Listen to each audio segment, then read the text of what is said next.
ہم کہتے ہیں ہمارے نبی کا رتبہ بڑا، محمد ہمارے بڑی شان والے صلی اللہ علیہ وسلم، ہم کہتے رہیں، اس پر ہماری نجات ہو جائے گی؟ ہم بخشے جائیں گے؟ جی نہیں۔ لو کان فی حبک صادقا لاطعتہ ان المحب لمن یحب مطیع۔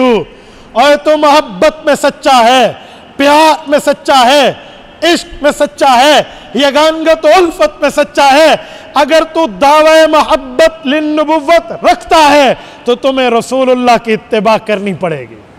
اتباع پیغمبر، اتباع نبوت، اتباع رسالت، اطاعت نبوت کرنی ہوگی، تب دنیا بھی بہتر بنے گی، آخرت بھی بہتر بنے گی۔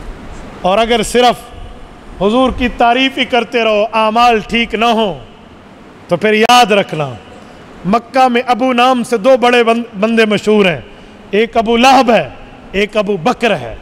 جو ابو لہب ہے اس نے پیدائش پہ خوشی کی تھی، باندی سویبہ کو آزاد کر کے کہا تھا انی اعتقتکی، میں نے تمہیں آزاد کیا، سویبہ جا جہاں جانا چاہتی ہے۔ آج میرا یتیم بھتیجا محمد کریم پیدا ہوا ہے۔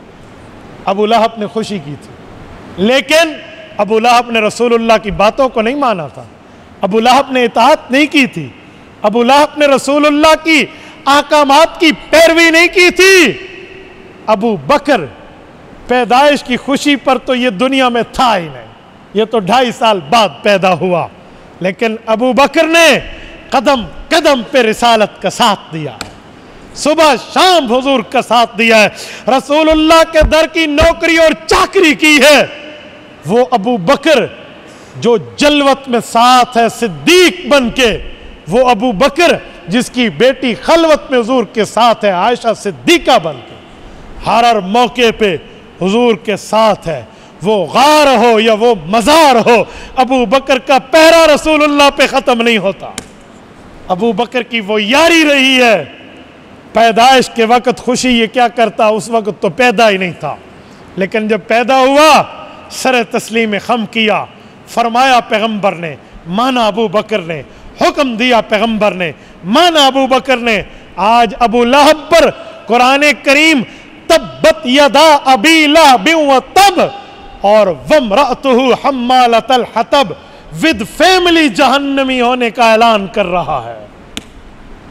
لیکن ابو بکر کون ہے جس کو قرآن کہتا ہے؟ فرمایا ابو بکر الذی یؤتی مالہ یتزکا وما لأحد عنده من نعمت تجزا الا ابتغاء وجہ ربہ الاعلی ولسوف یرضی۔ ابو بکر مال دیتا ہے اس لیے اللہ مجھے پاکیزہ کر دے، وما لأحد عنده من نعمت تجزا، کسی کا احسان نہیں اتار رہا، کسی کے احسان کے بدلے نہیں دے رہا، تو کیوں حضور پہ مال لگاتا ہے؟ رب کا قرآن کہہ رہا ہے میں جنگ اخبار کا صفحہ نہیں پڑھ رہا، اردو ڈائجسٹ کا ورک نہیں پڑھ رہا، میں 30واں پارہ سورت نمبر 91 سورت اللیل کی آخری آیت پڑھ رہا ہوں۔ رب کریم فرماتے ہیں، فرمایا اِلَّا ابْتِغَاءَ وَجْهِ رَبِّهِ الْأَعْلَى، اس بندے نے دل سے اللہ کی رضامندی کو چاہا ہے، وَلَسَوْفَ يَرْضَى، اور رب اس سے راضی ہوگا۔ کراچی کے دوستو اگر آپ کا ذوق تازہ ہو، میں ایک علمی نکتہ دینے لگا ہوں، اس سے اگلی سورت نمبر 92 سورت والضحیٰ اٹھائیے، رب فرماتے ہیں وَلَسَوْفَ يُعْطِيكَ رَبُّكَ فَتَرْضَى، محبوب مصطفیٰ رب آپ کو اتنا دے گا آپ اللہ سے راضی ہو جائیں گے۔ اور اس سے ایک سورت پہلے ابو بکر کو فرمایا وَلَسَوْفَ يَرْضَى، اللہ اس کو اتنا دے گا یہ بھی اللہ سے راضی ہوگا۔ اور ابو بکر کے لیے رضا کے اعلانات ہیں، ابو بکر کے لیے جنت کے در کھلے ہیں، ابو بکر کے لیے جنت طلب کر رہی ہے۔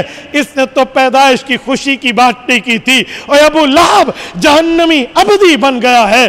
ابو لہب پہ ود فیملی قرآن رد کر کے وامرأتہ حمالۃ الحطب کہتا ہے۔ اوہ وجہ کیا ہے؟